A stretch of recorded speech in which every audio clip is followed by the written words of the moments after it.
नमस्कार दोस्तों, उषा की आवाज़ चैनल में आप सभी का स्वागत है। हमारी आज की कहानी है राजा और राक्षस की कहानी। एक विक्रम सिंह नाम का राजा रहता था। वह जंगल में इधर उधर शिकार करने जाता था।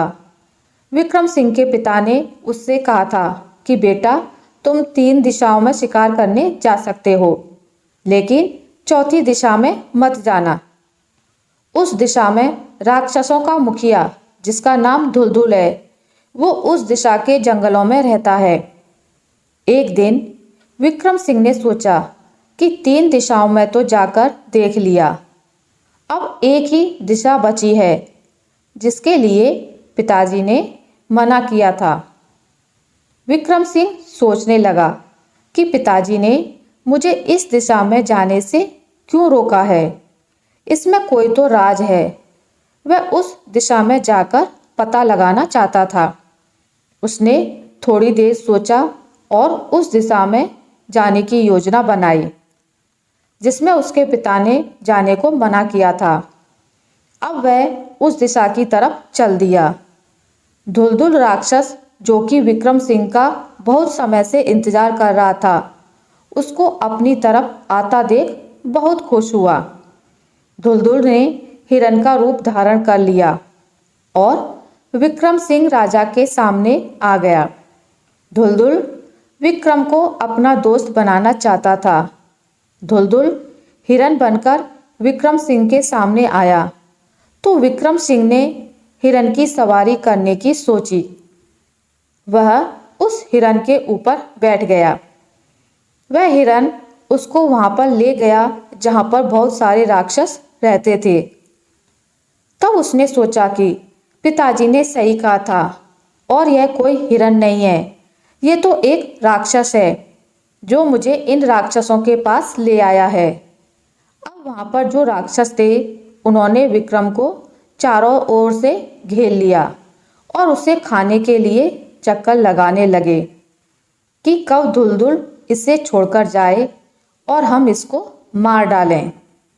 सभी राक्षस 9 फीट लंबे और शरीर में बहुत भारी थे और विक्रम सिंह बेचारा 7 फीट का था। इस कारण सभी राक्षस उसका मजाक उड़ा रहे थे।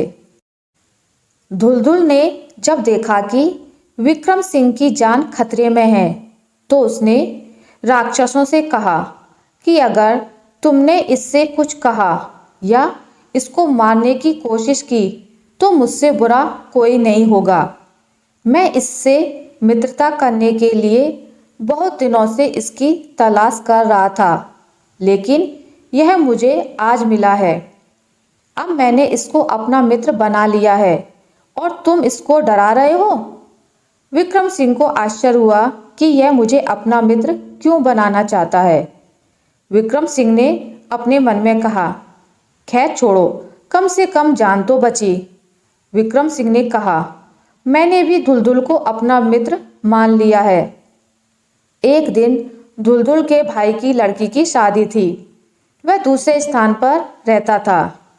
धुलधुल भी शादी में जाने की तैयारी कर रहा था।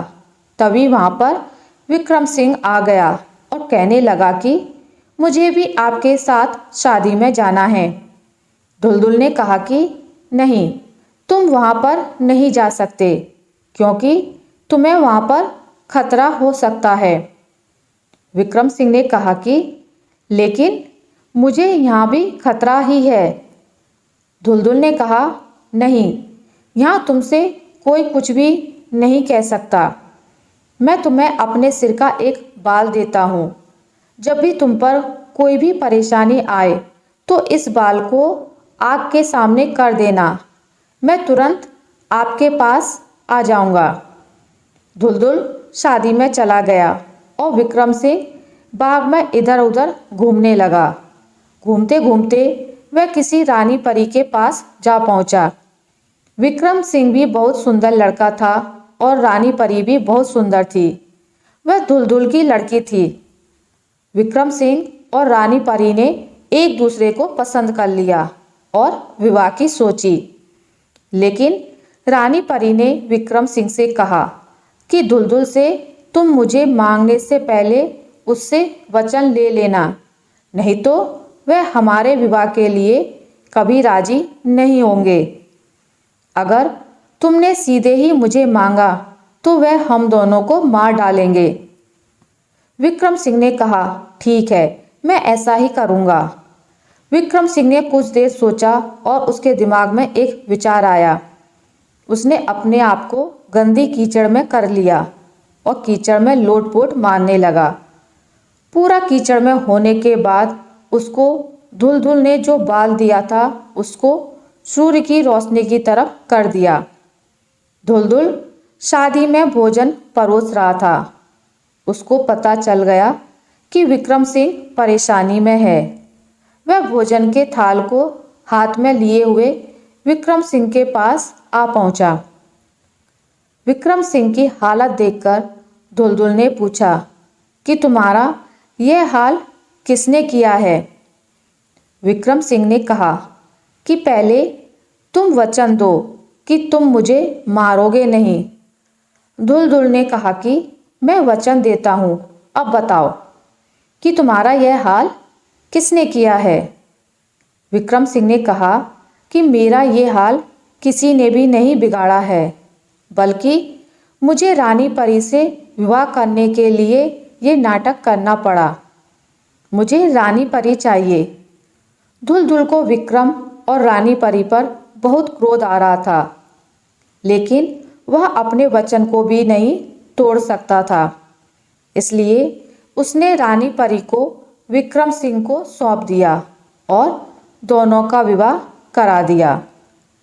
धुलधुल ने 20 राक्षसों को बुलाया और कहा कि तुम विक्रम सिंह और रानी परी के साथ जाओ और इनको वहीं पर छोड़कर आओ जहां से मैं विक्रम सिंह को लाया था।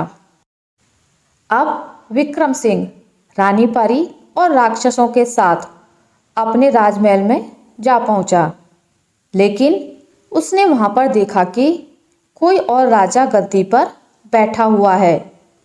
उसने लोगों से पूछताछ करके पता लगा लिया कि उस राजा ने उसके पिताजी को मारकर गद्दी पर कब्जा कर लिया है। विक्रम सिंह के पास उस राजा से लड़ने के लिए सैनिक भी नहीं थे, इसलिए वह भेष बदलकर महल के पास ही रहने लगा। जो राजा गद्दी पर बैठा था उसकी सैकड़ों रानियां थी, लेकिन जिसको विक्रम सिंह लाया था उसकी तरह सुंदर कोई भी नहीं थी। जब उस राजा से लोग कहने लगे कि आपकी रानियों में से एक भी स्त्री ऐसी नहीं है जैसी विक्रम सिंह लाया है, राजा को यह सुनकर बहुत बुरा लगा और कुछ सैनिकों को उस रानी परी को बुलाने के लिए भेज दिया, लेकिन रानी परी ने आने से इनकार कर दिया।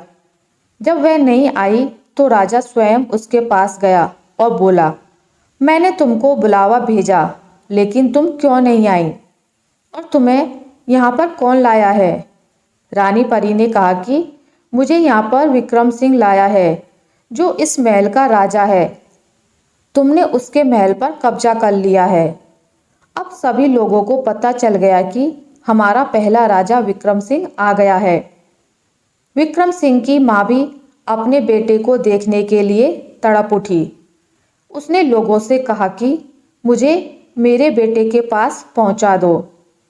सभी लोगों ने अपने पहले राजा विक्रम सिंह का साथ दिया, इसलिए नए राजा को विक्रम ने मार दिया और फिर से अपने राजमहल का राजा बन गया। अब रानी परी और राजा विक्रम सिंह अपनी माँ के साथ आनंद से रहने लगा। आशा करती हूँ आपको मेरी आज की कहानी अच्छी लगी होगी। अगर आपको मेरी ये कहानी अच्छी लगी है तो इसे लाइक करें, ज़्यादा से ज़्यादा शेयर करें। अगर आप मेरे चैनल पर नए हैं तो इसे सब्सक्राइब करना ना भूलें। मिलते हैं एक नई कहानी के साथ, तब तक के लिए नमस्कार।